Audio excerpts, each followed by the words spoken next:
네, 안녕하세요. 반갑습니다. 송정희 낭독학교의 성우 송정희입니다. 네. 일요일 저녁이에요. 이 8시에 이렇게 이 낭독회 또 우리 낭독가들의 목소리로 책 한 권을 만나기 위해서 와주신 우리 선생님들 너무 감사합니다. 김준 선생님, 항상 이렇게 찾아와 주셔서 감사해요. 고맙습니다. 네.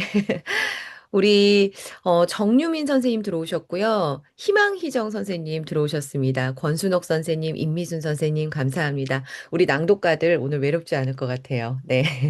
이제 낭독회 시작하면은 한 분 한 분 더 들어오실 텐데요. 저희 이제 낭독회를 시작하도록 하겠습니다. 2개월이라는 시간 동안 저희 일요일 저녁 8시에 이렇게 매주 만났어요. 첫 번째 낭독가 우리 석종옥 선생님의 목소리로 시작해 보도록 하겠습니다. 석정호 선생님 박수로 맞아주세요. 네. 안녕하세요.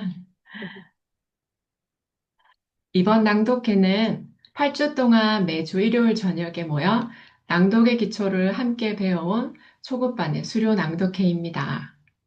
그동안 저희를 세심하게 가르침을 전해주신 송정우 성우님께 깊이 감사드립니다. 오늘 이 시간은 그 배움 속에서 발견한 우리의 변화와 낭독이 남긴 울림을 함께 나누는 자리입니다. 이제 저의 낭독을 시작하겠습니다. 석종옥의 내가 만난 낭독. 오늘 며칠이지? 25일요. 그럼 25번 읽어봐. 고등학교 문학 시간 국어 선생님께서 메밀꽃 필 무렵에 어느 한 부분을 제게 읽으라 하시네요. 체육 시간을 금방 마치고 들어온 소녀는 책도 제 꺼내기 전 선생님의 요청에 순간 당황하여 얼굴이 달아오릅니다. 친구들 앞 떨리는 목소리가 진정이 되지 않는 듯 가슴을 톡톡 어루만져 주지만 더듬더듬 떨리는 소리와 튀어나올 듯한 심장 진동은 멈출 줄 모르네요. 이 2분도 안 된 찰나의 이야기가 20년이 지난 지금도 잊혀지지 않습니다.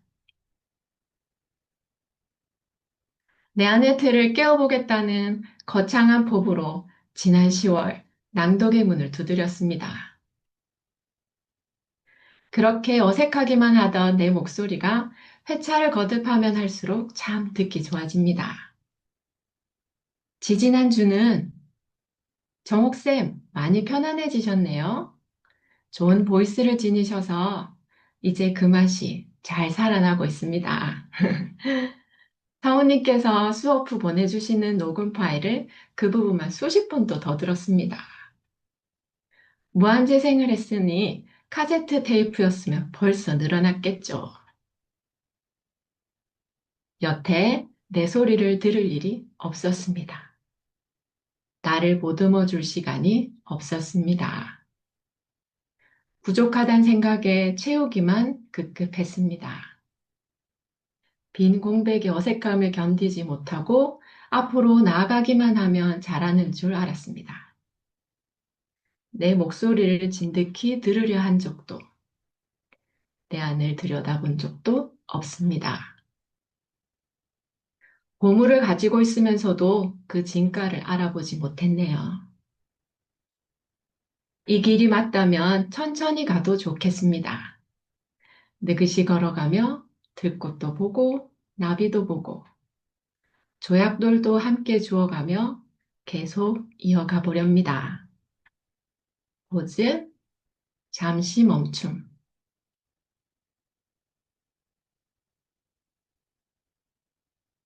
즐거운 놀이.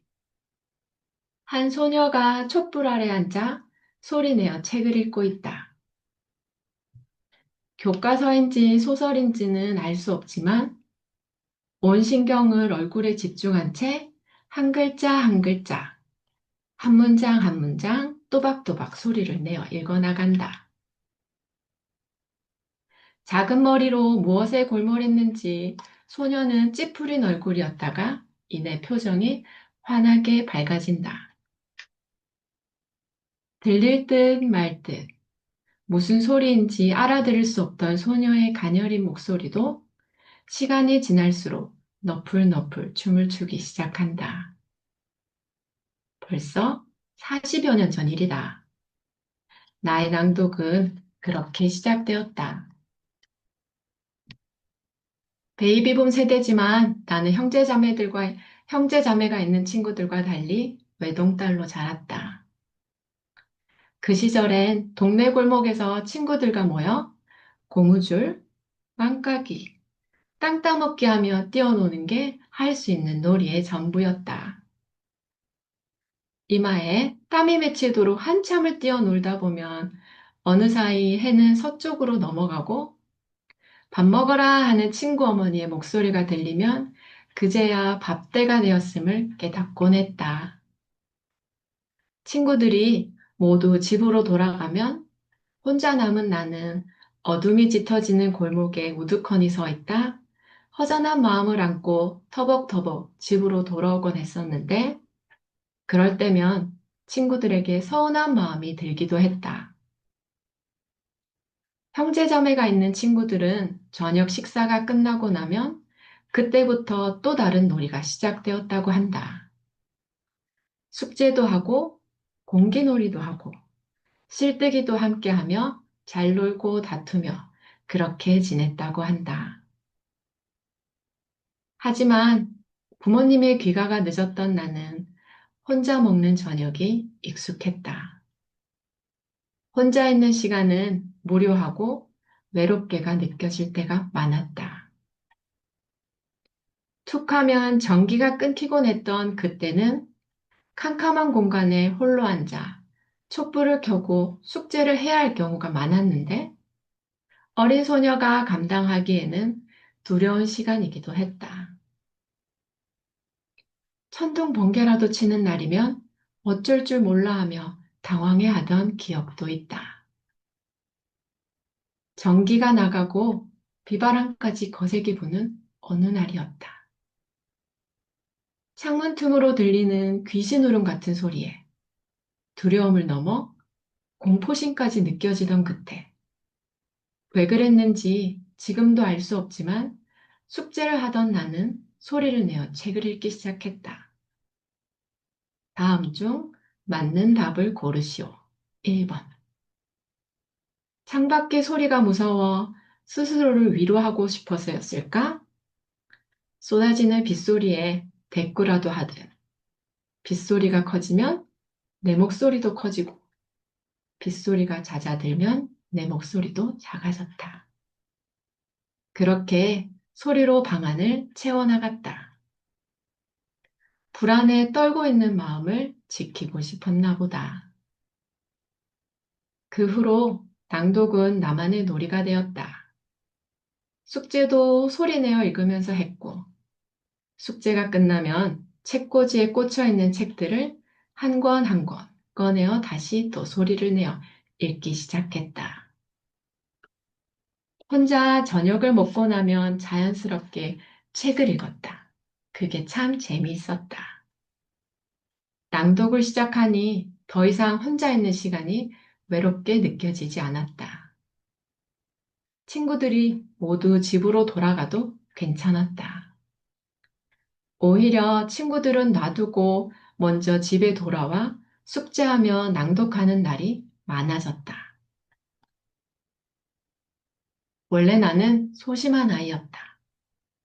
누군가 말을 걸어줘야만 겨우 대답을 하고 쉬야를 하고 싶어 표현을 못해 한겨울 교실에 앉아 실례를 하고는 얼 것 같은 엉덩이와 후들거리는 다리를 지탱하며 간신히 집으로 돌아오곤 했다. 하지만 혼자서 책을 읽다 보니 조금씩 목소리에 자신감이 생겼다. 처음에는 들릴 듯 말 듯 무슨 소리인지 알아들을 수 없던 여린 목소리였는데 낭독을 하면 할수록 소리에 힘이 실렸다. 수줍게 내뱉던 한 문장 한 문장에 에너지가 담기기 시작했다. 마치 영화 라라랜드 주인공처럼 팔랑이는 원피스를 입고 춤을 추는 것처럼 나는 낭독안에서 신나고 자유롭게 춤을 추고 있었다. 내 목소리를 조금은 자랑하고 싶은 어린 마음에 친구들에게 먼저 말도 걸고 수업 시간에는 번쩍 손을 들고 발표도 하였다. 돌아가며 책을 읽는 시간이면 내 목소리에 취한 선생님은 다음 학생의 순서를 놓치실 때가 많았고 친구들도 내 목소리를 더 듣고 싶어 했다. 에이, 그냥 혜정이가 읽으라고 해요. 그 반응들이 신기하고 뿌듯했다. 한 번은 선생님께서 이렇게 말씀하셨다. 혜정아, 너 이 다음에 성우 한번 해보려무나. 설레는 이야기였다. 낭독이 한없이 재미있고 혼자서 놀거리가 없어 즐겼을 뿐인데 이런 칭찬을 듣는 게 놀라웠다. 그리고 선생님 말씀대로 나는 정말로 성우가 되었다. 천재는 노력하는 사람을 이길 수 없고 노력하는 사람은 즐기는 사람을 이길 수 없다고 한다. 즐기는 사람은 누구를 이기려고 하지 않는다. 그저 재미있으니까 놀 뿐이다. 놀 때는 실수해도 괜찮다. 놀면서 실수하면 모두가 깔깔대며 즐거워한다. 그때 내가 그랬다. 까르르 웃고 즐거워했으며 누구와 경쟁하지도 않았고 자유를 누리며 행복을 만끽했었다. 낭독. 사전적 뜻은 소리를 내어 읽는 행위지만 나는 낭독을 놀이라고 표현한다. 놀이는 즐기는 것이다. 5분이건 50분이건 내가 하고 싶을 때 하고 하기 싫으면 안 하면 그만이다. 앉아서 해도 되고 서서 해도 되고 누워서 해도 괜찮다. 지금도 나는 약속이 없는 날이면 누워 지내며 여유를 누린다. 누운 상태로 휴식을 취하다가 꼼지락거리기도 하고 또 생각이 나면 소리내어 책을 읽기도 한다. 낭독하며 뒹굴다가 그대로 잠이 들 때도 있다. 한숨 푹 자고 일어나면 정신도 맑아지고 뭔가를 하고 싶은 의욕도 생긴다. 함께 뒹굴며 동침했던 책을 펼쳐들고 누운 자세에서 다시 낭독을 시작한다. 처음에는 목소리도 잠에서 깨지 않아 둔탁하고 거칠거칠하다. 그런데 그때의 목소리가 꽤나 매력있다. 뭔가 게으른 듯 하면서도 여유가 느껴지기도 하고 때론 관능적으로 들리기도 한다. 그렇게 누워서 소리를 내다 보면 어느 순간 편안하고 자유로운 나만의 매력적인 목소리가 만들어진다. 시간이 지날수록 자신의 목소리에 반하게 될 것이다. 놀면서 하는 낭독이 참 재미있다. 잘하려고 할 필요 없다. 내 마음과 목소리가 흐르는 대로 두면 된다. 낭독이야말로 그런 것이 아닐까. 저의 낭독은 여기까지입니다. 다음 낭독가는 편안하고 따뜻한 목소리의 소유자 김민경 선생님이십니다. 김민경 부드러운, 선생님, 네, 박수로 맞아주세요. 네, 부드러운 울림으로 낭독회를 열어주신 석정옥 선생님의 낭독 잘 들었습니다. 감사합니다. 김민경의 내가 만난 낭독. 지인분들이 낭독하는 모습을 보고 궁금했습니다. 그리고 하고 싶었습니다. 낭독을 배워 아이들에게 더 재미있게 책을 읽어주고 공동체에서 기여하면 좋겠다는 마음에 송정희 낭독학교 문을 두드렸습니다. 책을 소리내어 읽으며 조금씩 알게 되었습니다. 내 목소리가 영혼의 울림이란 걸요. 저의 목소리에 색이 있고 제 마음이 담겨 있었습니다. 지나온 삶의 경험들이 녹아져 있었습니다. 움츠러들고 조심조심 움직이는 모습이 낭독할 때 제 목소리가 드러내고 있었습니다. 지금 내면에서 제 영혼의 목소리가 외칩니다. 어둡고 쪼그라들었던 것들 털어버리고 소리내고 싶다고요. 낭독을 하며 온전히 나와 만나 있는 그대로의 나로 일어서려 합니다. 이제 저의 낭독을 시작하겠습니다. 치유의 소리. 느지막한 오후 볕이 좋아 창밖을 내다보고 있자니 명동 성당이 눈에 들어온다. 문득 성당 지붕을 깨끗이 씻어주고 싶다는 생각을 했다. 하지만 이내 사람들의 마음을 닦아주는 곳이 성당인데 그곳에 지붕을 어쩌겠다는 자신이 우스워 피식 웃고 말았다. 어디 때가 끼는 곳이 지붕뿐일까? 우리 마음이야말로 닦지 않으면 때가 끼기 마련이다. 마음의 때를 벗지 못하면 기분도 답답해진다. 그래서 사람들이 성당에 가서 고해성사를 하고 교회에 가서 마음을 씻고 오나 보다. 나에게는 마음을 씻는 방법이 한 가지 더 있다. 바로 낭독이다. 마음이 어지럽고 불편할 때면 책을 꺼내서 소리내어 읽는데 그러다 보면 두서없던 마음도 가라앉고 기분도 점차 상쾌해진다. 목소리는 영혼의 울림이다. 목소리에는 나의 감정과 감성까지도 묻어난다.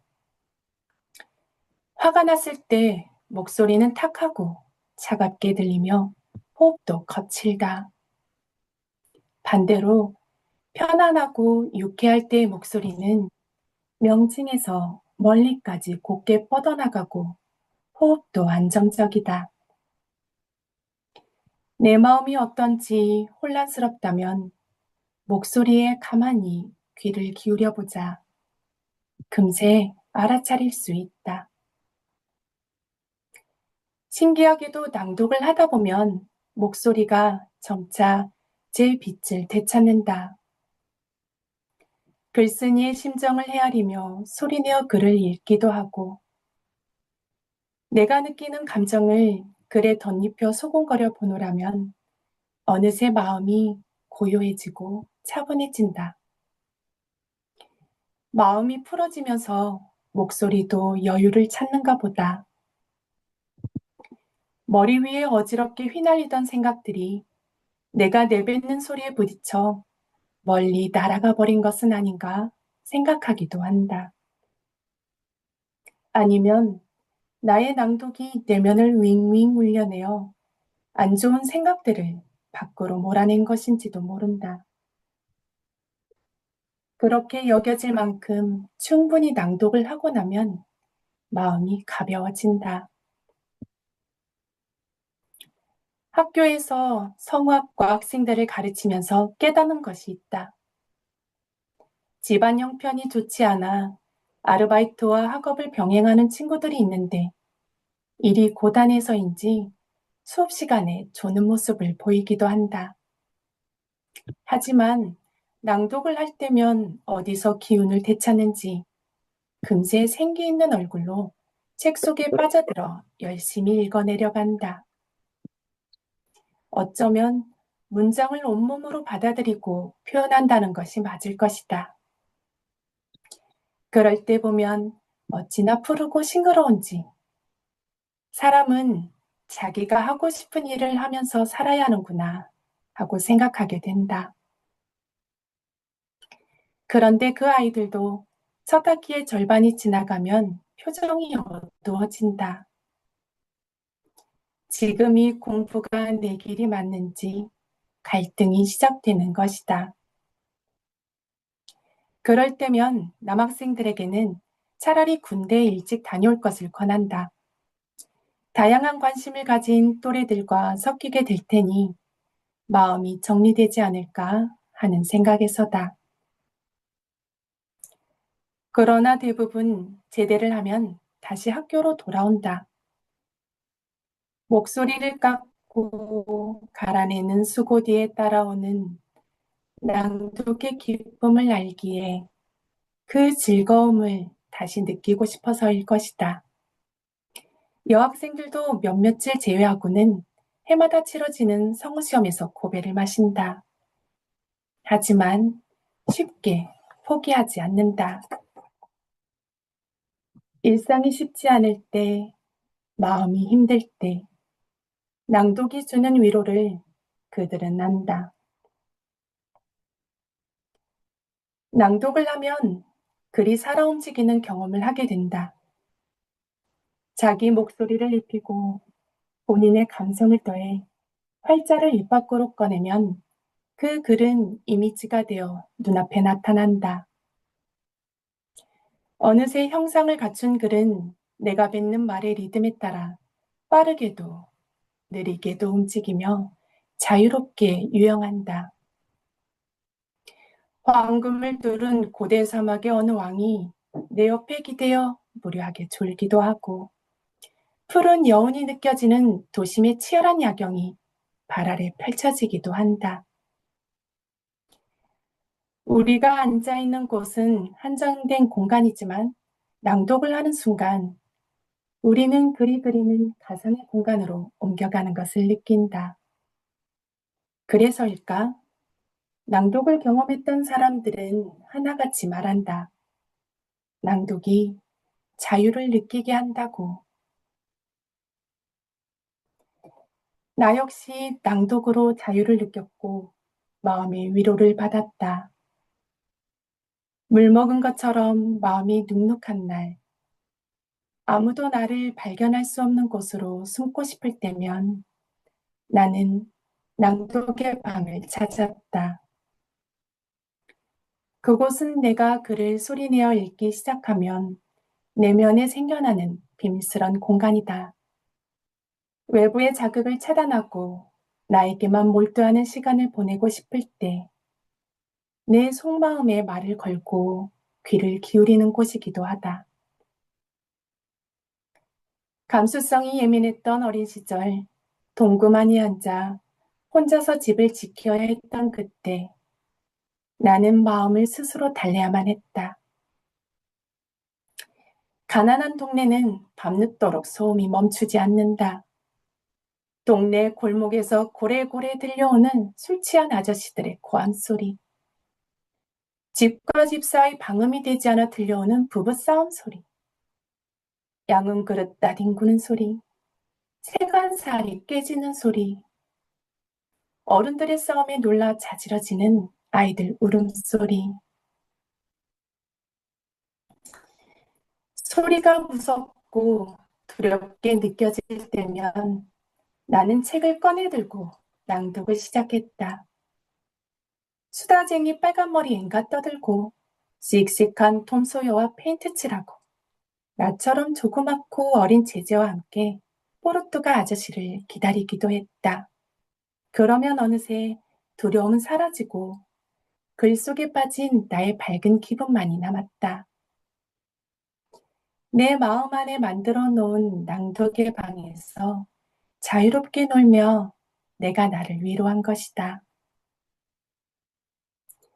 지금도 나는 낭독을 하며 내 안의 상처들을 씻어내곤 한다. 하루에도 숱한 일로 마음을 다치는 우리다. 아니, 내가 어떤 상처를 받았는지조차 모르고 살아갈 때가 많다. 직장이나 학교에서 실수하기도 하고, 나에 대해 함부로 이야기하고 평가하는 사람들 때문에 억울해하고 잠 못 이루는 경우도 있다. 원치 않는 상황 때문에 숨죽여 하고 내 의견을 내지 못하는 때도 있다. 어릴 때의 나처럼 주변이 너무 시끄럽고 두려워서 도피처가 필요한 사람도 있을 것이다. 모든 상처를 일일이 되짚어가며 치료하기가 어렵다면 그럴 땐 자기 목소리를 내어 낭독을 했으면 좋겠다. 타인의 시선으로부터 방해받지 않고 소리내어 글을 읽을 수 있는 공간이 있다면 좋겠지만 그것이 여의치 않다면 주변 소리에 커튼을 치고 나에게만 집중하겠다는 마음을 가져보자. 그리고 기회가 될 때 작게나마 소리를 꺼내보자. 낭독이 아직 어색하고 나와는 상관없는 이야기라고 여겨질 수도 있겠지만 조금씩 소리내어 글을 읽는 연습을 하다 보면 낭독하는 재미에 자연스럽게 빠져들 것이다.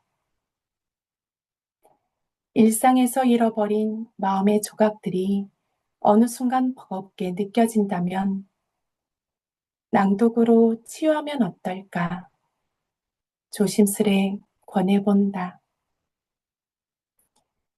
저의 낭독은 여기까지입니다. 다음 순서는 낭낭한 목소리에 김은현 선생님께서 낭독해 주시겠습니다. 김은현 선생님 나와주세요. 언제나 한결같이 편안함을 주는 김민경 선생님의 따뜻한 낭독 잘 들었습니다. 감사합니다. 김은현의 내가 만난 낭독, 나를 찾아가는 시간. 나의 의지보다는 타인의 의지의 영향을 많이 받았던 시절을 지나 조금은 마음의 여유가 생긴 어느 날, 나 자신이 궁금해졌다. 나는 어떤 사람인가? 나는 무엇을 좋아하는가? 결국 나의 행복은 무엇인가에 대한 답을 찾기 위해 나에 대해 알아보기로 결심했다. 많은 사람들을 만나보기도 하고 여러 분야의 책들도 접해보고 여러 가지 하고 싶었던 것들도 시도해 보았다. 하나씩 나를 알아가는 과정은 그 어떤 것을 알게 되는 것보다 재미있었다. 나에 대해 알아가면서 내 목소리에 대해서도 궁금해졌다. 원래 말을 하는 것을 좋아하는 편은 아니었다. 타인 앞에서 말하는 게 서툴다는 생각은 하고 있었다. 내성적인 성격인 탓도 있었지만 내가 살아온 삶 속에서 내 목소리를 내는 경우가 많지 않았기 때문이었다. 나를 드러내기보다는 눈에 띄지 않는 것을 선호했기 때문에 자연스레 나를 표현하지 않는 쪽으로 삶을 살아왔던 것이다.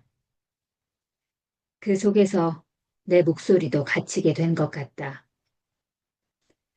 그러다 낭독을 만났다. 성우님과 함께하는 수업 속에서 내가 애써 외면했던 나의 소리와 소리로 나를 표현하는 방법을 조금씩 알게 되었다.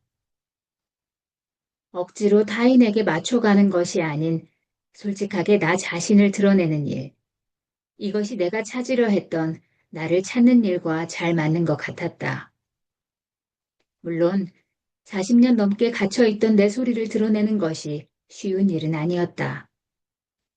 열심히 그리고 꾸준히 내 소리를 내기 위한 연습을 한다면 나의 진짜 목소리를 찾아갈 수 있을 것 같다. 낭독 수업을 들으며 무엇보다 좋았던 것은 타인의 소리에 귀를 기울이는 법도 배워가고 있다는 것이다. 나의 소리 찾기에 급급했던 이기적인 마음만 보였던 내가 타인을 받아들이는 방법을 배우게 되면서 나의 좁았던 마음도 조금은 넓어지는 것 같다. 참으로 감사하고 행복하다. 이제 저의 낭독을 시작하겠습니다. 가끔 서툰 나에게.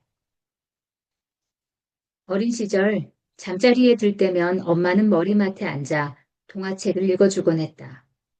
그러면 나는 모로 방향을 틀어 몸을 둥글게 웅크리고는 내가 만들 수 있는 가장 편안한 자세를 취하고서 엄마에게 귀를 기울였다.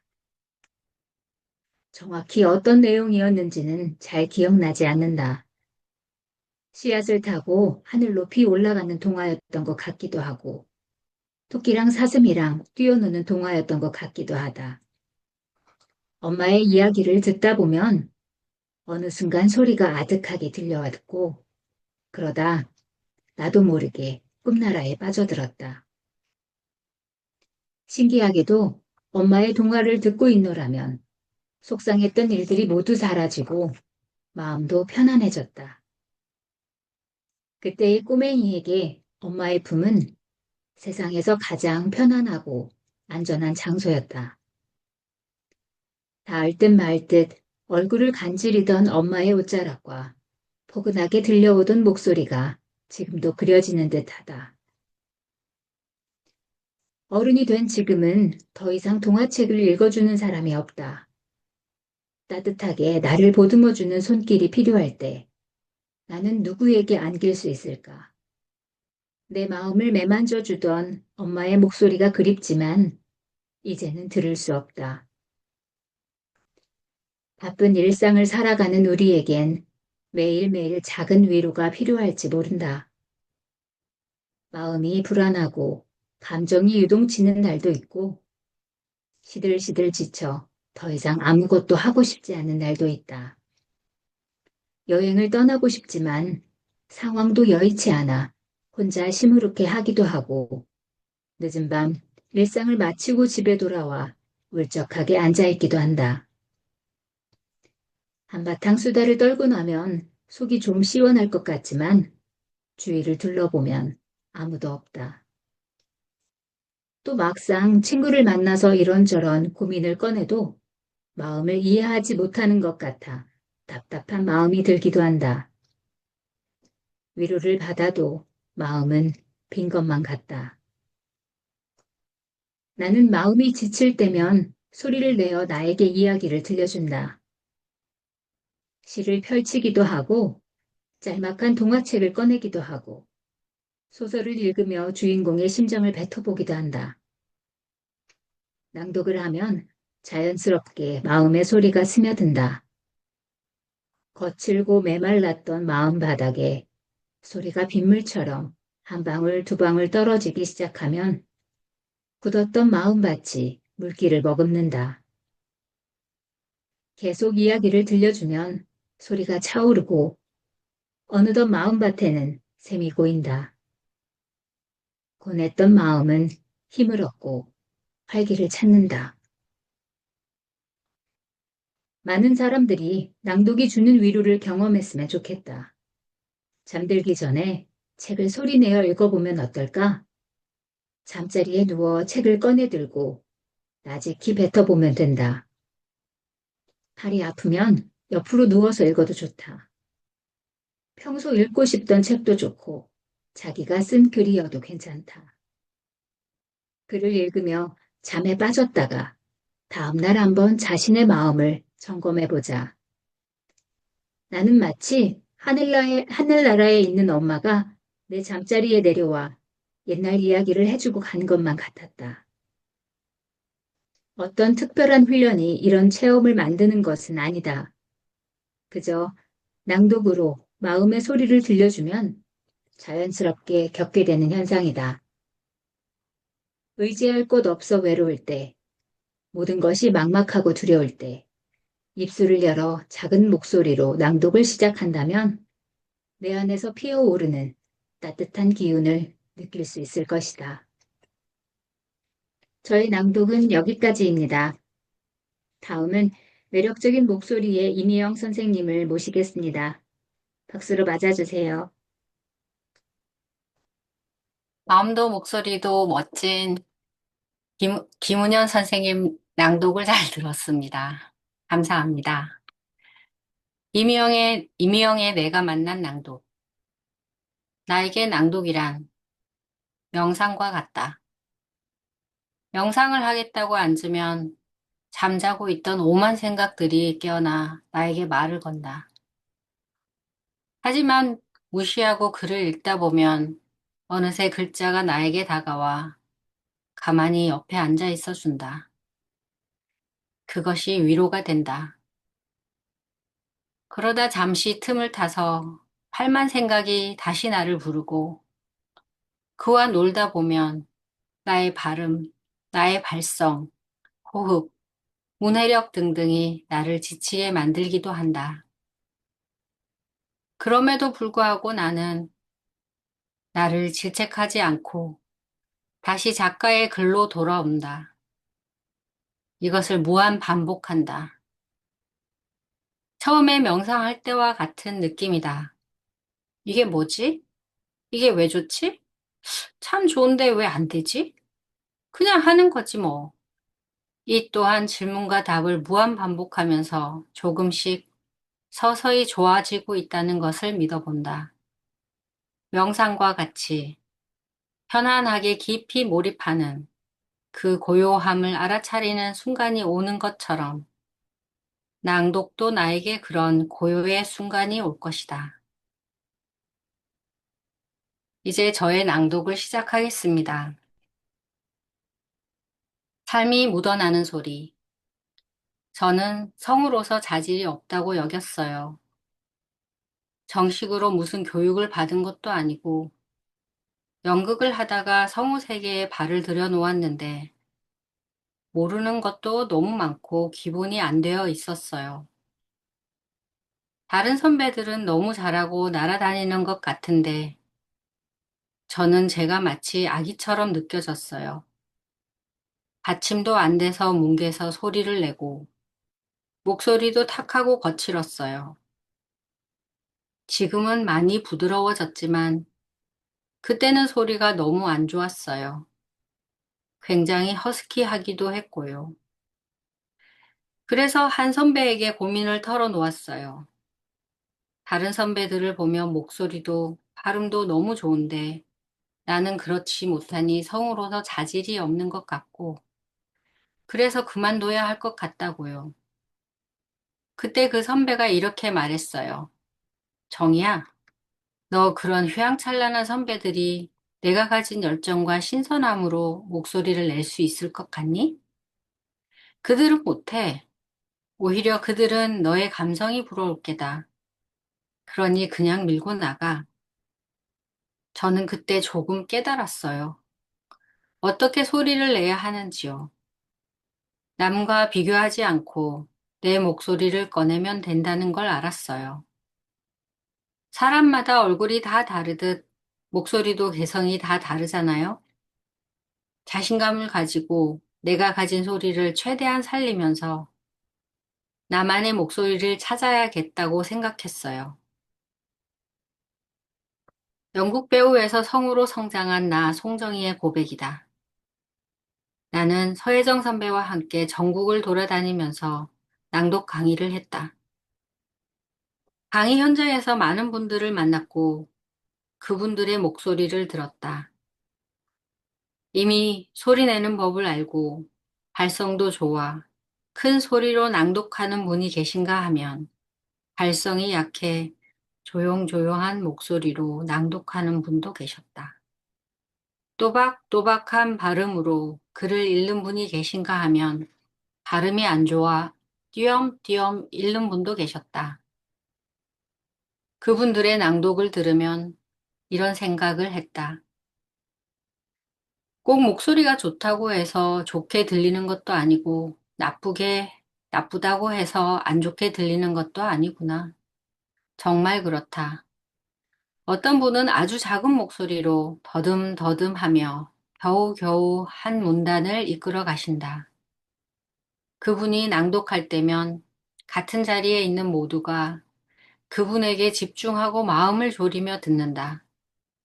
그런데 그렇게 조마조마한 마음으로 듣는 낭독도 다 듣고 나면 그분의 느낌이 전해져서 참 좋았다고들 말한다. 큰 목소리와 유창한 발음으로 한 낭독도 좋지만 소리가 작고 발음이 나빠도 텍스트와 낭독자가 하나 되어 느낌을 잘 전달해주면 거기에서 오는 감동이 있다. 때론 그런 낭독이 더 깊이 마음에 들어오기도 한다. 목소리에 낭독하는 사람이 꾸밈없이 드러나면 목소리를 듣는 맛이 있다. 그가 지나온 삶, 그만의 개성과 정서가 담긴 소리는 듣는 이를 집중시킨다. 그러니 낭독을 할 땐 목소리에 인위적인 꾸밈을 걷어내고 솔직하게 자신을 드러내는 게 좋다. 목소리 자체에 집중하기보단 자기가 가진 감성을 소리에 실으면 된다. 사춘기 소녀가 내는 소리에는 소녀만의 풋풋한 감성이 실린다. 이제 막 사회에 발을 디딘 20대 청년의 목소리엔 젊은이 특유의 패기가 담긴다. 퉁퉁한 몸을 가진 50대 아주머니의 목소리에선 정겨운 활력이 느껴진다. 자식 다 키우고 부모 마음도 알고 아픔도 겪은 아버지의 목소리에선 지난했던 삶의 흔적을 느낄 수 있다. 이처럼 소리에는 말하는 이의 삶이 담긴다.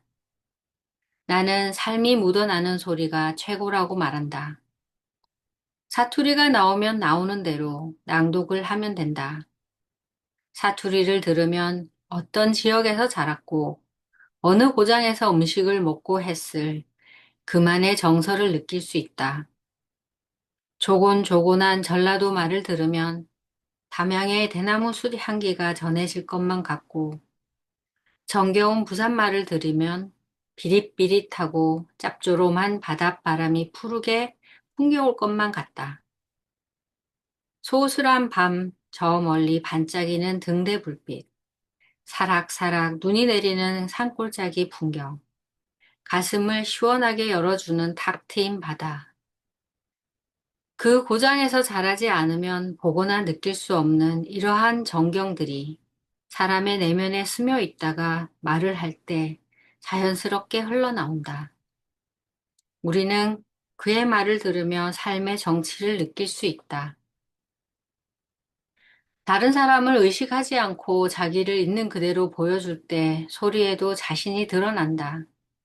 남들 앞에서 낭독할 때도 나 혼자 있을 때처럼 소리를 내면 듣는 사람도 더 편하게 듣는다. 누구에게나 남에게 보여줄 수 없는 자신만의 모습이 있다. 그 모습을 좋다, 나쁘다 판단하지 말고 있는 그대로 인정하고 받아들이는 태도가 필요하다. 그래야 더 쉽게 자신을 드러낼 수 있다. 다른 사람을 의식하면 정작 중요한 본질을 놓친다. 지금은 혼자 낭독하는 시간이다. 남들에게 내 소리가 어떻게 들릴지 신경 쓰지 않아도 된다. 처음엔 소리는 내려놓고 간다고 생각하자. 목소리 자체에 신경 쓰다 보면 낭독 자체가 망가질 수 있다. 텍스트를 충분히 공감하고 느끼는 것이 먼저다. 글과 내가 하나 되어 낭독할 때 몸에 힘도 풀어지고 소리도 편안하게 나온다. 텍스트가 내 목소리를 통해서 움직인다고 상상해도 좋다. 평소 목소리로 책을 읽어보고 가장 편안한 상태에서도 소리를 내어보자. 지금은 발음도 명확하지 않고 소리도 잘 안 나올 수 있지만 그래도 괜찮다. 우선은 글을 받아들이면서 자기에게 내용을 전달한다는 생각을 가지고 읽어보자. 발음이 뭉개져도 의미는 전달된다. 가장 나다우면서도 편안한 소리를 찾아가면 된다. 목소리의 형태보다는 자기 내면에 집중했을 때 자연스러운 목소리를 낼 수 있다. 너무 잘 하려는 생각도 비우자. 낭독은 내면의 아름다움을 소리로써 전달하는 것이다. 마음을 전하는 것은 테크닉이나 기교가 아니다. 꾸미지 않고 진심을 담아서 소리를 꺼내면 된다. 활자가 소리에 실려 내면에 닿으면 내 마음이 어디를 향하고 어떤 생각이 있는지 느낄 수 있을 것이다. 저의 낭독은 여기까지입니다. 다음은 동심 가득한 목소리로 이어가실 석선이 낭독가입니다. 석선이 선생님 나와주세요. 감사합니다. 삶의 온기가 느껴지고 삶이 묻어나는 이미영 선생님의 낭독 잘 들었습니다. 다음 이어가겠습니다. 석선이의 내가 만난 낭독. 나는 어릴 적 아버지의 전축에 카세트를 넣어 녹음하며 놀곤 했다. 내가 말하는 소리와 테이프 속 내 목소리가 다르게 들려 신기했다. 가부장적이고 엄하신 아버지는 늘 조용히 하라고 하셨기에 아버지가 집을 나서면 마음속에 담아두었던 말들을 녹음기 앞에 와르르 쏟아내곤 했다. 노래도 하고 내 이야기도 들려주고 라디오 DJ 흉내도 내보았다. 녹음기는 나의 첫 번째 청중이었다. 그렇게 잊고 살고 있던 나의 목소리를 낭독 수업을 통해 다시 마주했다. 오랜만에 만난 친구처럼 낯설기도 하고 반갑기도 하고 쑥스럽기도 했다. 오늘은 송정이 낭독학교의 마지막 수업이다. 물론 마지막 수업이라고 해서 기본을 다 완성했다는 뜻은 아닐 것이다. 처음 성우님께서 포즈를 말씀하시는데, 낭독에서 웬 포즈?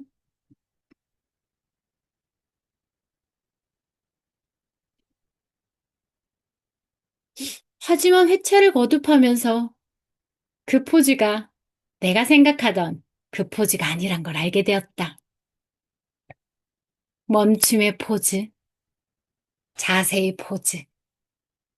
그런데 낭독의 포즈는 결국 나의 포즈를 만드는 시간이었다. 하루살이가 하루를 살듯 나는 매일 그렇게 나의 하루를 꽉 차게 산다. 내일이면 또 새로 태어나는 열정의 하루살이지만 멈춤이 힘든 나에게 천천히 가도 괜찮다고 말해주는 낭독의 포즈가 나는 참 좋다. 멈추면 멈출수록 더 좋아지는 것이 낭독이라니. 멈춤을 통해 나의 목소리를 들었듯 이제는 잠시 마음을 비우고 다른 이의 목소리에도 귀 기울여 보고자 한다. 이제 저의 낭독을 시작하겠습니다. 귀 기울여 본다. 나는 항상 경청을 강조한다.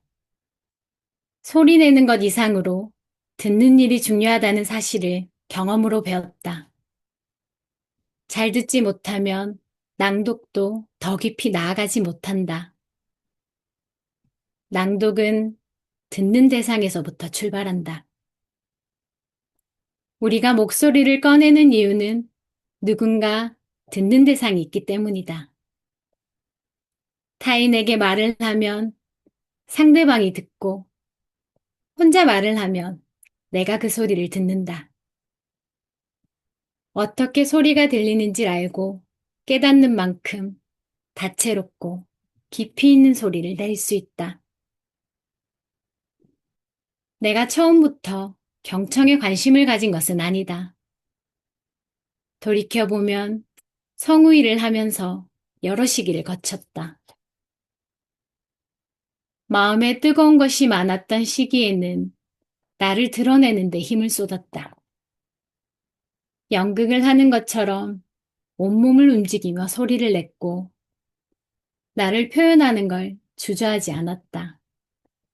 덕분에 시원하게 소리를 내지를 수 있었지만 때론 주변 사람들을 당황하게도 만들었다.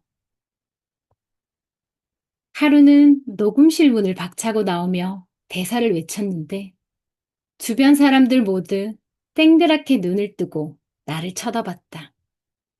지금 생각하면 웃기기도 하고 부끄럽기도 한데 그런 나를 황당하게 여기는 분도 계셨고 귀엽게 봐주시는 분도 계셨다. 그때는 내 안에 담긴 것들을 마음껏 꺼내고 사르고 싶었던 것 같아. 내 감성으로 목소리를 내면 충분하다고 생각했던 그때는 자기 점검을 그다지 중요하게 생각하지 않았다. 그러던 어느 날, 한 동료가 내게 자기 소리를 제대로 들어보았냐고 질책하듯 물었다. 그 일이 계기가 되었다. 인정하기는 싫었지만 나에게 문제가 있을 수도 있다는 생각을 하게 되었고, 진지하게 내 소리를 들어보기로 했다. 녹음된 목소리를 들으니 발음의 공백이 크게 느껴졌다. 많이 놀랐다. 나를 표현하고 드러내는 것에 집중하느라 자기 소리를 점검하지 못한 자신이 부끄러웠다. 열정도 좋지만 내게 부족한 부분을 보완해야겠다는 생각을 했다. 그때부터 경청에 관심을 가졌다. 계속해서 듣는 것에 집중했다. 내 목소리를 녹음해서 들어보고 주변 사람들의 말에도 귀를 기울였다. 전문적으로 성우 공부를 하지 않았기에 남들보다 모르는 것이 많을 수 있겠다는 생각을 했고, 그래서 더 의식적으로 소리를 듣고 연구했다. 듣는 시간 외에도 혼자서 소리를 내며 공부하는 시간을 가졌다. 거울 앞에서 내 몸이 어떻게 움직이는지 관찰하고 소리를 내보기도 했는데 연극을 했던 경험이 도움이 되었다. 소리 내는 모습을 관찰하니 말을 꺼내기 전에 얼굴 표정에서부터 변화가 일어나는 게 보였다. 말을 하겠다는 신호가 얼굴에서부터 먼저 감지되었다. 그 후에는 입술과 혀의 움직임을 살폈다. 부지런하게 혀와 입을 움직여야 발음이 더 정확하게 나왔다. 발성과 발음이 좋은 사람들을 관찰하기도 하면서 어떻게 해야 소리가 매끄럽게 나오는지 고민했다. 그렇게 관심을 가지고 귀를 기울인 지 1년 반 정도 지났을 때 소리의 모양이 눈에 들어왔다.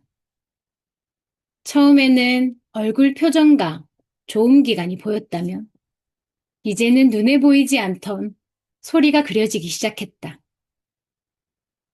소리가 덩어리가 되어 크게도 작게도 만들어지며 몸의 길을 따라 움직이는 모습이 보였다. 말을 뱉는 강도에 따라 덩어리는 늘어지기도 하고 팽팽해지기도 했다. 말을 할 때 어느 기관에 힘을 주고 있는지도 알 수 있었다. 복식 호흡을 하고 있는지, 흉식을 쓰고 있는지, 공명을 많이 넣고 있는지 하는 것들이 보였다. 신체의 어떤 기관을 쓰고 몸의 어떤 통로를 거쳐서 말이 나오는지 알 수 있었는데 소리 자체가 통째로 보이는 것만 같았다. 하지만 이러한 것들을 알았다고 해서 바로 내 소리가 좋아진 것은 아니다. 깨닫기까지도 많은 시간이 걸렸지만 그것을 다시 체화하기까지도 많은 시간이 필요했다. 깨달은 것을 소리를 내보며 체득하는 과정이 필요했고 그때 새롭게 알게 되는 것도 많았다. 아, 소리를 이렇게 내니까 편하구나. 몸의 이 구간을 사용하니 장시간 말을 해도 성대에 무리가 가지 않는구나. 이러한 것들을 알 수 있었다. 그렇게 3, 4년 정도 아는 것을 내 것으로 만드는 시간을 가졌다. 물리적인 면을 많이 이야기했지만 사실 소리는 내면 상태와 더 깊이 연결되어 있다. 오랜 시간 낭독을 하고 목소리에 귀를 기울이면서 마음결에 따라 소리도 달라지는 것을 알게 되었다. 소리에 귀를 기울이면 나의 마음결이 느껴졌다. 과거에 받았던 상처들이 내 목소리에 드러나는 것을 알 수 있었다.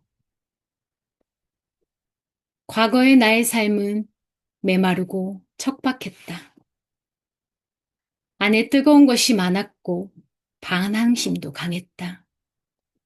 말투도 뚝뚝했고 목소리도 거칠었다. 소리가 떠 있거나 가라앉을 때가 많았는데 그래서인지 사람들과 어울릴 때도 내가 온전히 섞이지 못하고 떠 있는 듯한 느낌을 받곤 했다.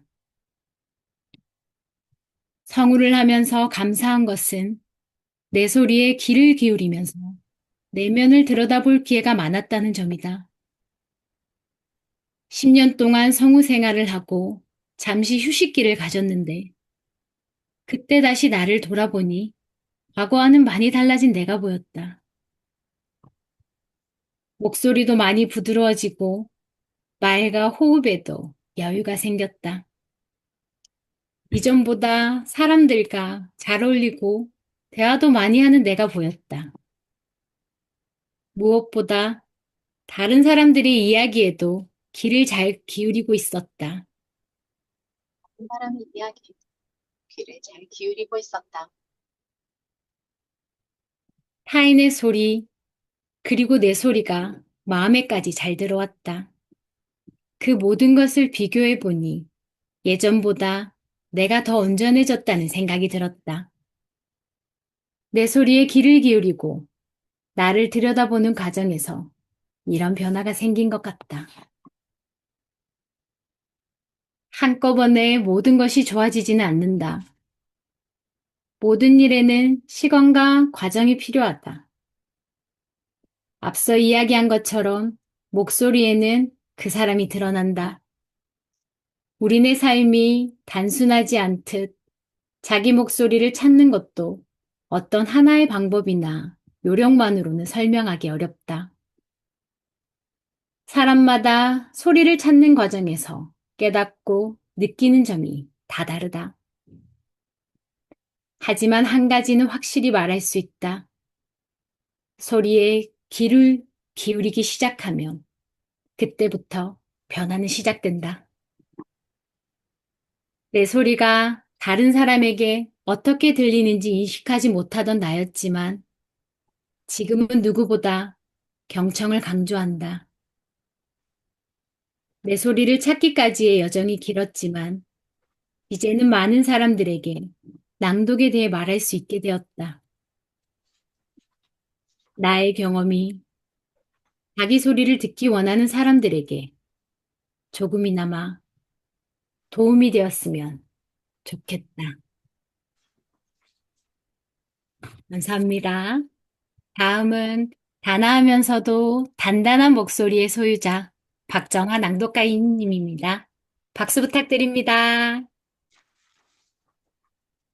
밝은 에너지를 가지신 석선희 선생님의 낭독 잘 들었습니다. 박정아의 내가 만난 낭독. 내가 낭독을 시작하게 된 계기는 사람들 앞에서 말을 할 때 좀 더 또렷하게 전달력 있고 힘이 있는 목소리를 가지고 싶어서였습니다. 낭독 수업을 하면서 알게 되었습니다. 목소리는 그 사람의 삶이 묻어 있다는 것을.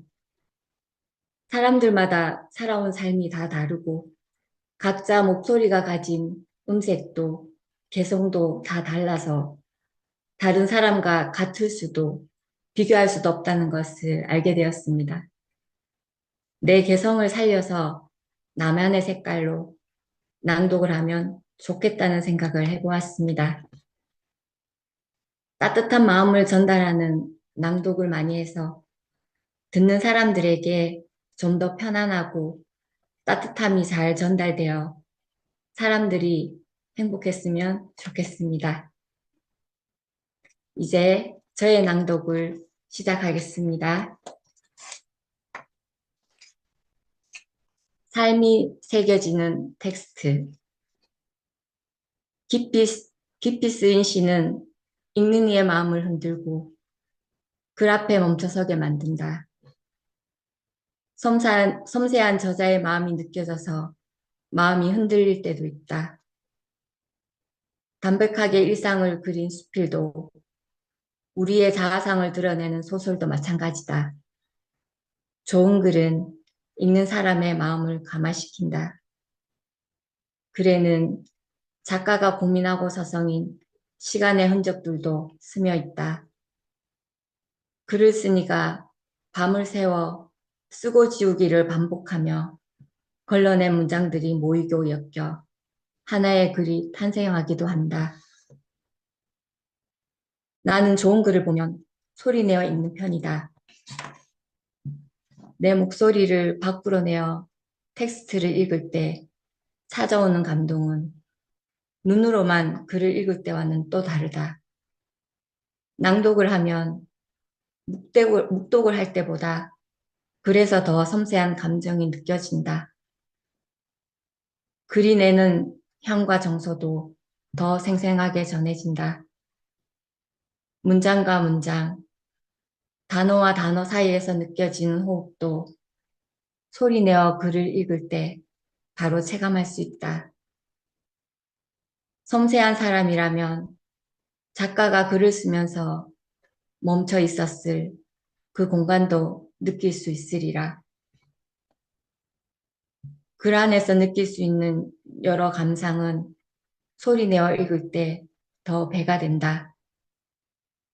시인의 섬세한 감성, 소설가의 상상, 수필가가 전하는 삶의 향기, 묵독을 하면 가볍게 스치고 지나갔을 감상이 낭독을 하면 더 깊이 다가온다. 그저 글의 한 구절을 소리내어 뱉는 것만으로 글이 가진 감동이 크게 느껴지기도 한다. 평소라면 소리내어 말할 일이 없는 단어들도 낭독을 하면 그 단어를 입에 담는 기회를 가지게 된다. 섬세하고 아름다운 말들을 입에 담는 일 자체가 신선하고 귀한 경험으로 여겨질 수 있다. 때론 문장과 문장 사이에서 뱉는 작은 호흡마저 특별하게 느껴진다. 실제로 소리내어 글을 읽으면 느낄 수 있을 것이다. 같은 글도 낭독을 하면 읽을 때마다 그 느낌이 다르다. 미처 알아채지 못했던 저자의 심정이 새롭게 깨달아지기도 하고 밋밋하게 느껴지는 글도 마치 내가 겪은 일처럼 생생하게 다가오기도 한다. 한 번 읽을 때가 다르고 두 번 읽을 때가 다르고 세 번 읽을 때가 다르다. 때론 소리 자체가 다르게 다가온다. 내 마음과는 다른 감성을 내 목소리에서 느낀다. 어떤 마음과 감성을 실어 낭독을 했지만 뱉어진 소리가 의도와 다르게 들려온다면 그 느낌을 본인이 깨닫고 다시 변화를 주면서 글을 읽으면 좋다. 그럴 때 낭독이 더 좋아지고 본인도 성장한다. 낭독을 하다가 한 문장이 마음에 걸려서 넘어가지 못하는 때도 있다. 유독 그 문장을 더 읽고 싶고 의미를 되새기고 싶다는 생각이 든다. 그러면 다시 그 문장을 소리내어 읽는다. 의미를 생각하고 내용을 마음에 받아들이면서 낭독을 한다. 그런 낭독은 한 번으로 끝나지 않는다. 작은 소리로 읊조리기도 하고 고개를 주워거리기도 하며 소리내어 글을 읽곤 한다. 그러면 글이 나의 내면을 채운 듯한 느낌이 드는데 그 느낌이 좋으면 반복해서 글을 읽는다. 빠르게 리듬을 타며 낭독이 되는 글도 있지만 나를 붙잡는 글은 한 페이지도 넘기기가 힘들다. 사실 넘기고 싶지 않다는 게 더 정확한 표현이다. 넘길 수야 있겠지만 글과 더 이야기를 나누고 싶은 마음에 페이지를 넘기지 못한다. 책장을 붙든 채 내 마음을 가만히 글 위에 놓아둔다. 글에 머물면서 전해지는 감동을 충분히 느낀다. 이렇게 낭독을 하면 텍스트가 깊이 마음에 남는다. 글을 소리내어 읽으면 그 내용이 내 귀에 흐르고 나의 내면을 울린다. 마음이 열린 상태에서 낭독한 글은 자연스럽게 내 마음에 새겨진다. 소리내어 글을 읽을 때 느껴지는 특별한 감흥이 있다. 그 과정에서 마음에 담기는 것들도 많다. 글쓴이의 정서와 글을 쓰며 고민했을 흔적들, 예쁘고 아름다운 단어들, 내 마음을 울리는 문장들, 낭독이 이 특별한 것들을 경험하게 할 수 있게 길을 열어줄 것이다. 저의 낭독은 여기까지입니다. 다음은 따뜻한 목소리에서 유자 정희은 선생님께서 이어주시겠습니다.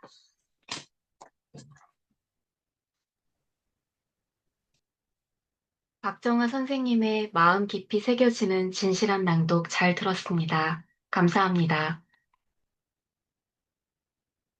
정희은의 내가 만난 낭독, 수도원의 낭독, 수도원의 식사 시간은 젓가락이 접시에 닿는 소리, 담은 입 안에서 조용히 음식을 씹고 삼키는 소리, 고요한 소음을 가르고 마이크를 통해 울려 퍼지는 낭독 소리로 채워진다. 종이 안에 잠들어 있는 글자에 낭독자의 시선이 닿으면 글자는 긴 잠에서 깨어나고 또박또박 천천히 읽어내려가는 낭독자의 기운을 가득 머금고 꿈틀대며 그 음성을 타고 세상 밖으로 나와 자기만의 여행을 시작한다. 긴 여정에 오른 소리는 어느 노수녀의 아득히 먼 옛 기억으로 함께 거슬러 올라가기도 하고 앳된 수련수녀의 까마득한 아직 오지 않은 미래의 어느 날에 먼저 도달하여 그를 기다리기도 하며 떨리는 마음으로 한 글자 한 글자 정성껏 읽는 낭독자의 곁에 함께 머물며 그 긴장한 마음을 조용히 다독이기도 한다. 그렇게 수도원에 울려 퍼지는 낭독은 보이지 않는 씨앗이 되어 수녀들의 마음밭에 뿌려지고 싹을 틔우고 꽃을 피워 열매를 맺는다. 이제 저의 낭독을 시작하겠습니다.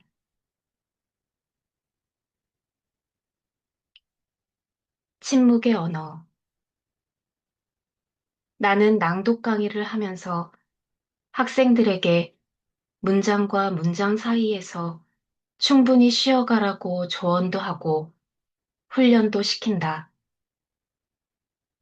그런데 그 과정에서 많은 학생들이 침묵하는 시간을 힘들어한다. 소리 없는 그 시간을 두려워하고 빠르게 다음 문장으로 넘어가려고 한다. 신호를 줄 때까지 다음 문장을 읽지 말고 멈추라고 해도 기다리지 못하고 바로 다음 문장을 읽는 학생들도 있다. 낭독을 하며 멈춰 있어야 하는 시간, 침묵하는 그 시간을 많은 사람들이 견디지 못하고 그냥 다음 문장으로 달려나가려고만 한다. 한 문장을 온전히 책임지지 않은 채 치다르려고만 한다. 그러면 나는 잡아둔다. 멈추라고 하고 일부러 더 오랜 시간을 침묵 속에 내버려 둔다. 낭독을 잘하게 되기까지는 한 걸음씩 떼면서 직접 체험해야 할 것들이 있는데 그 중에서도 유독 침묵을 많이 어려워하고 두려워하는 것 같다. 여러 가지 이유가 있을 것이다. 의미에 집중하지 못하고 글자를 소리내는 것이 급해서일 수도 있고 목소리에 많은 신경을 쓰다 보니 여유가 없어서일 수도 있다. 뭔가를 채우지 않으면 불안하다고 생각하는 사람도 있을 것이다. 내가 이렇게 침묵 훈련을 시키는 데는 이유가 있다.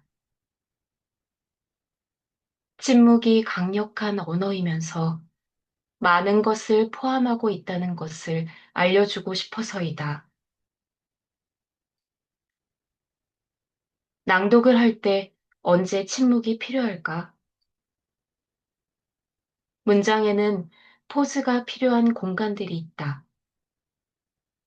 마침표가 있고, 말 줄임표가 있고, 쉼표가 있다. 문장과 문장 사이에서도, 문단과 문단 사이에서도, 제목과 본문 사이에서도 멈추고 쉬어야 할 공간들이 있다. 그 공간을 충분히 활용하고 침묵하는 시간을 누릴 때 낭독에서 더 많은 것을 얻을 수 있다. 다음 글을 소리내어 읽어보자. 낭독은 머리가 아닌 가슴으로 하는 것이다. 목소리는 참 신기하게도 가슴으로 느껴야 생명을 갖게 된다. 말 줄임표가 사용된 문장이다. 말 줄임표에서 충분히 침묵하고 다음으로 넘어가면 글이 전하는 강도가 달라진다.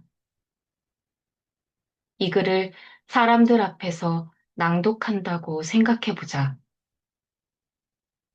낭독은 머리가 아닌을 읽고 잠시 멈춰서자. 아마도 듣고 있던 사람들은 이런저런 생각을 할지 모른다. 낭독은 머리가 아닌? 무슨 말일까? 뭔가 다른 말이 나올 것 같은데 무슨 뜻이 있으려나? 읽는 자신에게도 듣는 이들에게도 충분히 기다리는 시간을 준 후 다음 문장으로 넘어가자. 가슴으로 하는 것이다. 크게 읽지 않아도 괜찮다. 침묵 후 이어지는 이 문장은 듣는 사람들의 마음에 깊이 들어선다. 앞에서 멈춰서며 사람들의 마음과 귀를 붙잡아 두었기 때문이다. 사람들은 가슴이라는 단어를 듣는 순간 바로 이해한다. 아, 낭독을 가슴으로 한다는 말이구나. 이 말을 전하고 싶어서 그렇게 멈춰섰던 거구나. 쉬어야 할 공간에서 충분한 호흡을 두고 낭독을 할 때 소리에 더 힘이 실린다. 나 혼자 낭독할 때도 침묵하는 시간은 꼭 필요하다. 문장에는 시작과 끝이 있고 끝에는 마침표가 있다.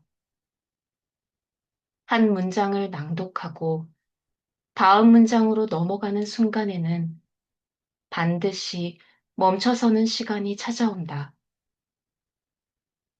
그 시간은 여러 의미를 갖는다.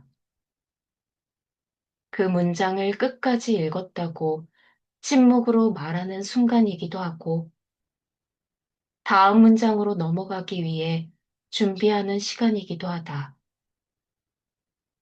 읽은 문장을 충분히 음미하는 시간이 되기도 한다. 그래서 느껴지는 여운이 길다면 오랫동안 멈춰 있자. 성급하게 다음 문장으로 넘어가지 않아도 괜찮다. 마침표에서 멈춰서며 문장 읽기를 온전히 끝냈다면 이제 다음으로 넘어갈 준비를 하자. 이건 역시 침묵하는 동안 이루어진다. 묵독으로 다음 문장을 빠르게 훑으면서 내용을 이해하고 입을 뗄 준비를 하는 시간이다. 침묵하며 다음 문장을 받아들이고 받아들인 그 문장을 소리내어 읽어 나가면 된다. 문장과 문장 사이에서 잠잠히 여운을 느끼고 다음 내용을 받아들이는 시간은 낭독을 더 깊이 있게 만들어준다. 잠잠해야 할 시간을 잘 받아들이면 낭독에 깊이 빠져들 수 있다. 침묵은 그 자체가 하나의 언어이며 그로 인해 다른 언어들도 강력해지는 경우가 많다. 침묵에 따라 낭독하는 문장이 살아나기도 하고 죽기도 한다. 침묵을 충분히 느끼고 활용하며 낭독을 해보자. 한 문장을 온전히 소화했다는 책임감을 고요 속에서 느껴보자. 겉으로 보면 아무것도 안 하는 시간으로 비칠 수 있지만 멈춰 서는 동안 한 문장이 온전히 마무리되고 다음 문장이 움직일 준비를 한다. 침묵은 낭독의 호흡을 이끌어가는 강력한 언어다. 저의 낭독은 여기까지입니다.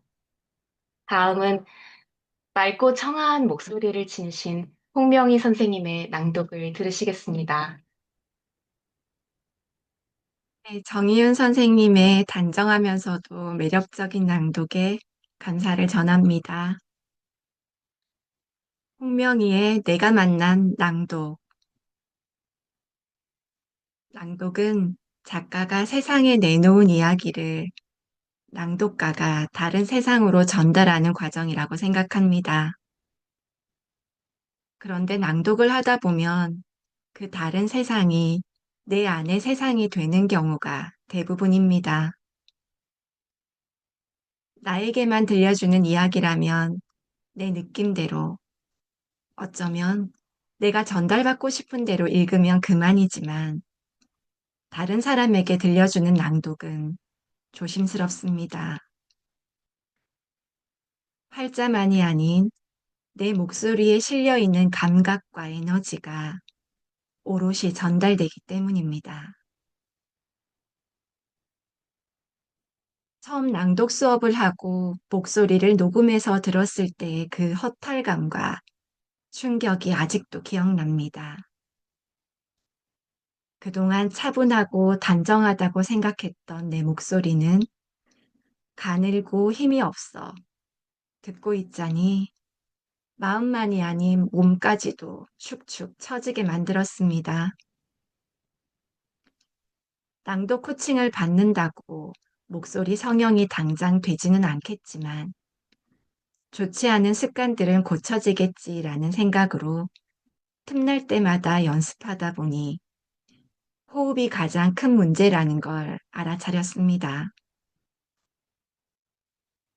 목소리 자체에 신경 쓰지 않고 호흡에 소리를 실어 보내려니 힘이 필요했습니다. 그런데 저의 기대만큼 잘 되지 않았습니다. 여전히 잘 되지 않습니다. 그러나 이 과정 속에서 내 목소리를 듣기 시작했으니 내 소리에 필요한 것이 무엇인지, 내가 어떤 말을 하고 싶어 하는지 귀 기울여 들어봐야겠습니다. 이제 저의 낭독을 시작하겠습니다.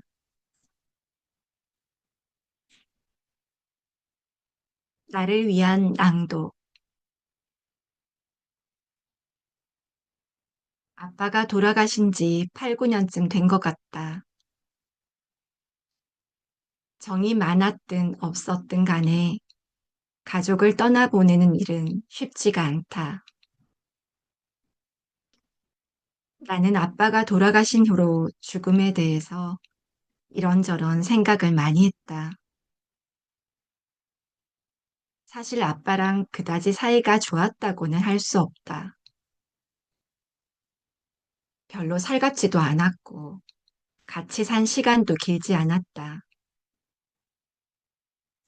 오히려 아빠를 미워했던 시간이 많았다. 그런데 언제부턴가 드문드문 아빠 생각이 떠올랐다. 함께 차를 타고 가며 봤던 흐드러지게 핀 벚꽃들, 바람이 불 때면 아빠가 행하던 몸짓들, 아빠가 좋아했던 미니 족발, 벚꽃을 볼 때마다, 노점산을 볼 때마다, 그리고 바람 소리가 들릴 때마다 아빠가 떠올랐다. 하루는 혼자서 박연준 작가가 쓴 소란이라는 글을 낭독하고 있었다. 거기에 이런 구절이 있다. 있잖아. 장롱에 아슬아슬 쌓아놓은 이불들이 기어코 한꺼번에 쏟아지는 것처럼 아빠가 쏟아지네. 감당이 안 되는데 아프진 않아.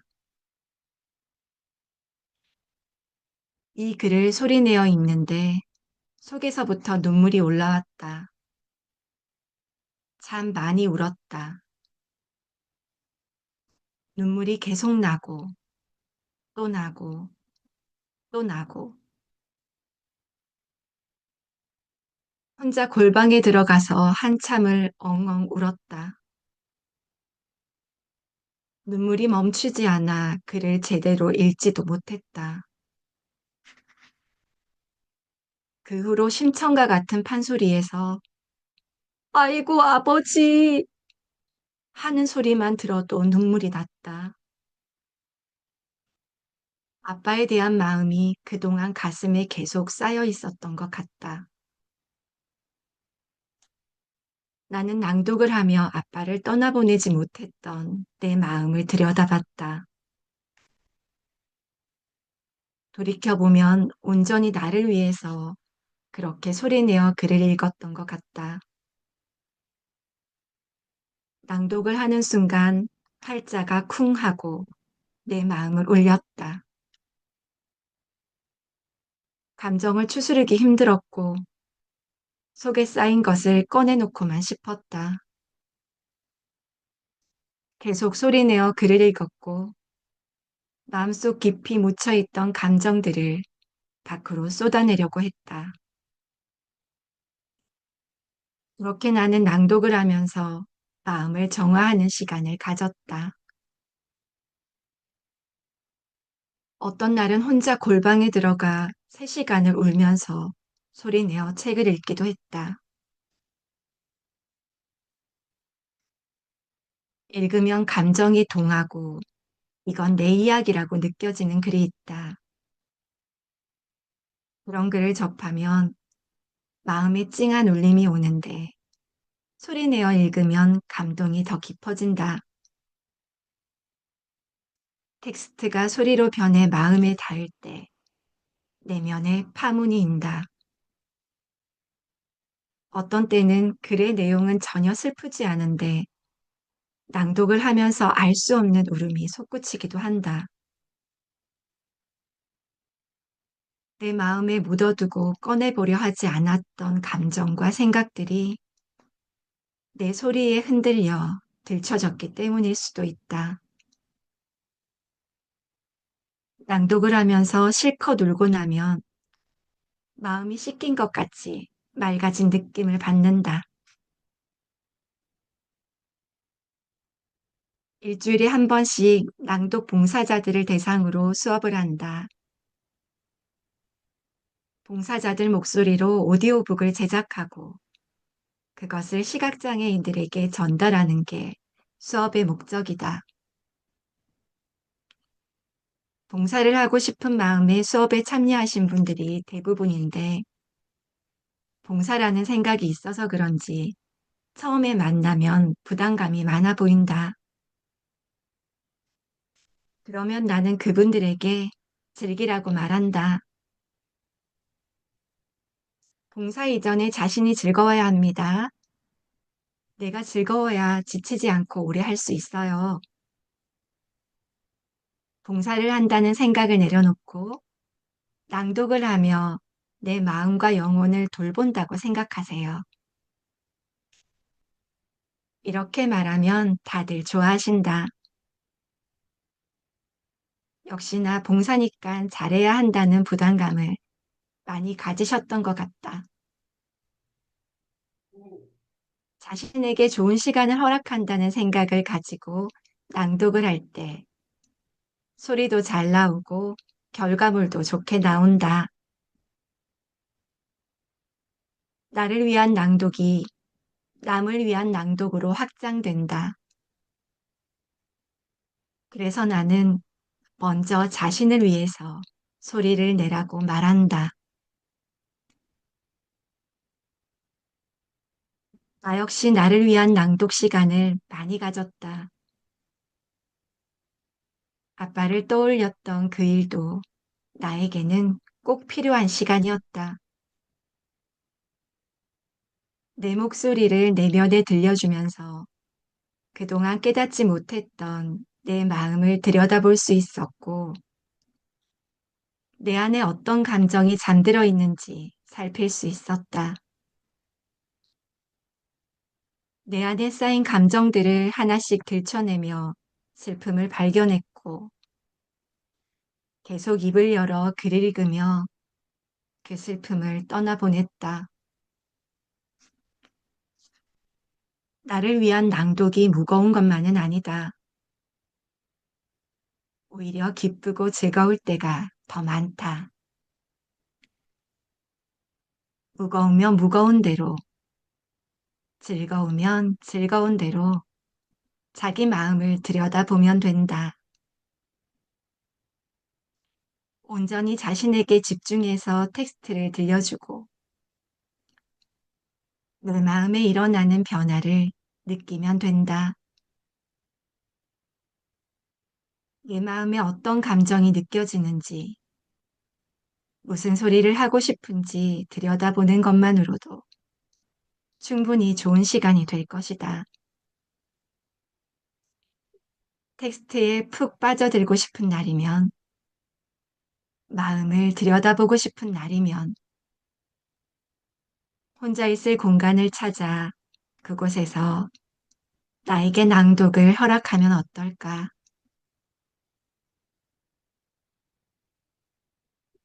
저의 낭독은 여기까지입니다. 일요일 저녁에 꽃피웠던 초급반의 수련 낭독회는 오늘 참여하지 못하신 두 분의 마음을 포함하여 10분의 목소리로 정성 들여 꾸며보았습니다. 따뜻한 시선으로 바라봐 주시고 귀 기울여서 들어주셔서 감사드립니다.